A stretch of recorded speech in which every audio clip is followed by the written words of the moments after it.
कि 7 तरह के स्वप्न होते हैं और कौन सा स्वप्न सिद्ध होता है, कौन सा स्वप्न सही होता है और स्वप्न को किसको बताना चाहिए और किस मुहूर्त का स्वप्न कैसा सिद्ध होता है। उसी तरह ब्रह्म वैवर्त पुराण के अंतर्गत श्री कृष्ण जन्म खंड के अंतर्गत 77वें अध्याय में 32वें नंबर श्लोक पर लिख दिया श्री वेद व्यास जी महाराज कि अगर तुम सोए और सोते से ही अगर स्वप्न आ गया वो स्वप्न मान्य नहीं। रात्रि को सोए, रात के समय मध्याह्न में स्वप्न आ गया मान्य होगा, पर वो तुम्हें याद नहीं है, स्मरण नहीं है तब।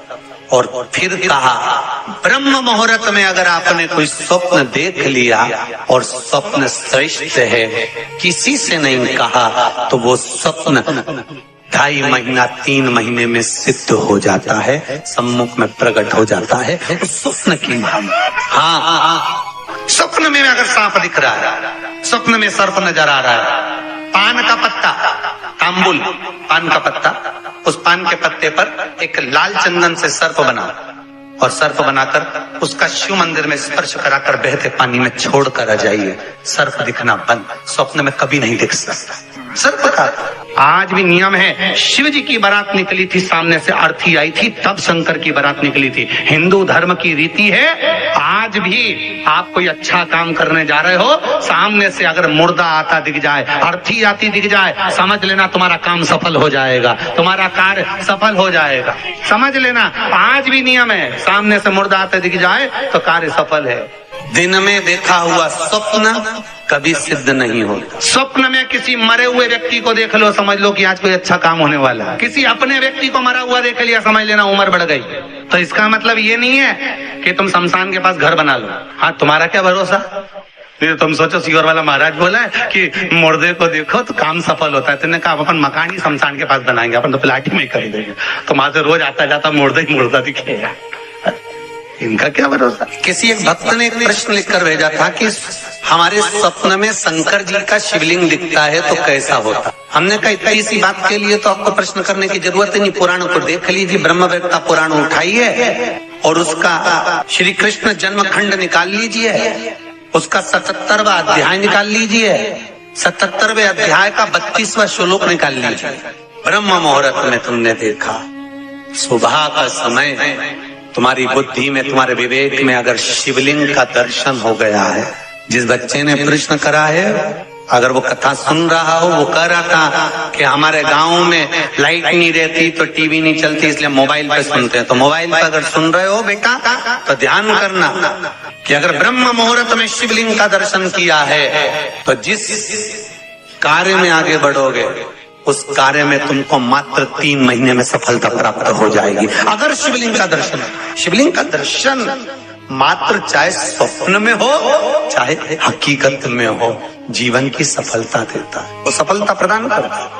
शिवलिंग का दर्शन अगर स्वप्न में भी कर रहे हो, शिवलिंग का दर्शन आप अगर हकीकत में भी कर रहे हो, वो आपको फल देगा। नाग नागिन का जोड़ा ही ऐसा होता है, पति जाए तो पत्नी बदला लेती है, पत्नी जाए तो पति बदला लेता है। इसलिए हिंदू धर्म की रीति है, गाड़ी के नीचे हाथ में किसी भी रूप में अगर आपसे सर्प मरा है, सर्प की हत्या हुई है, या आपने किसी के द्वारा सर्प पकड़ा कर छुड़वा भी दिया है, तो निवेदन रहता है चांदी का एक नाग नागिन छोटा सा बनाकर, छोटा सा उसको शक्कर के कलश में रखकर बांध कर शिव मंदिर में रखकर आ जाइए, उसको दे दो शिव बाबा को कि अब हमारी तरफ से हमने हाजिरी लगा दी, हमसे दुख, हमसे गलती हुई, हम क्षमा चाहते हैं।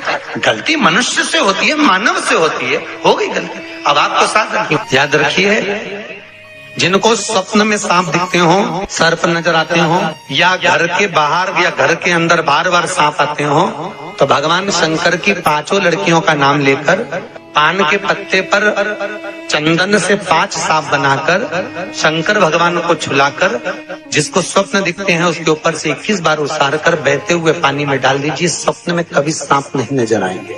जिनको रात में नींद नहीं आती हो, टेबलेट खाकर सोना पड़ता हो, रात भर नींद नहीं आ रही हो, कुछ मत करो, सोने के पहले भगवान शंकर की 5 लड़कियों का नाम 11-11 बार ले लो, पलंग पर जैसी पड़ो वैसी 11-11 बार नाम ले लो, आपको टेबलेट खाने की जरूरत नहीं पड़ेगी। ऐसी नींद आएगी कि सुबह 6 बजे भी उठना बड़ी मुश्किल से उठोगे तब उठना पड़ेगा, ऐसी चक नींद आती है। घर में सर्प आ रहा है, आस्तिक मुनि का स्मरण करिए। 5 लौंग, एक नाग नागिन का जोड़ा, छोटा सा, किसी भी स्थान पर ईशान कोण के अंतर्गत उसको थोड़ा सा खड्डा खोदकर 5 लौंग के साथ नाग नागिन के जोड़े को दबा दीजिए, मिट्टी पर डाल दीजिए। घर में जब नाग नागिन का जोड़ा आप दबाएं तब आस्तिक मुनि का नाम लेकर दबाएं, मां मनसा का नाम लेकर दबाएं, जो नागों की बहन है उस मनसा देवी का स्मरण कर कर उसको डाल दे। आज भी हमारे यहाँ हिंदू धर्म नीति है, जब पहला कालम नए मकान का पहला कालम जब भराता है उसमें तांबे के कलश में नाग नागिन रखकर, कमलगट्टा रखकर, अमरबेल रखकर, थोड़ी सी सरसों रखकर उसका पूजन कर पहले कालम के अंदर जो पहला कालम भराएगा, गड्ढे का पहला जो सरिया रखाता है, कालम भराता है, वास्तु पूजन के हिसाब से उसमें रखा जाता है। और वो तो वो उसके रखने के बाद भी जब मकान का मुहूर्त होता है तो वास्तु पूजन में नाग नागिन का जोड़ा रखाता है, वो भी उस मकान में कहीं ईशान के अंतर्गत उसको दबाया कोई। इसलिए कह देते हैं यहाँ पत्थर मत लगाना, यहाँ टाइल्स मत लगाना। पंडित जी से पूछोगे तो ब्राह्मण बता देगा, इस जगह पर टाइल्स ना लगाइए, इस जगह पर पत्थर ना लगाइए, यहाँ पर वो गोला रखा जाएगा, यहाँ पर वो नाग नागिन का जोड़ा रखाएगा वास्तु पूजन के बाद। 4 लोहे की कील, नागफणी की, वास्तु पूजन में चारों मकान में चारों तरफ लगाई जाती है। क्यों लगाता है? कि कोई दोष हुआ हो, कोई जीव यहाँ रहता हो, सर्प का निवास हो, अगर मकान बनाने में टूट गया हो, किसी का मन दुखा हो तो वो मन ना दुखे। क्षमा याचना, परम आभूषण है, क्षमा मांग लेना, परम आभूषण। गलती करो तो क्षमा मांगने में देरी ना कर, हो गई गलती हो, क्षमा है, हम क्षमा मांग। हे शंकर, हे शंभु, हे त्रिकालदर्शी, हे कैलाशी, हे अविनाशी, क्षमा करो गलती। तेरा ही दिया मैंने खाया पिया है, तेरा शुक्रिया।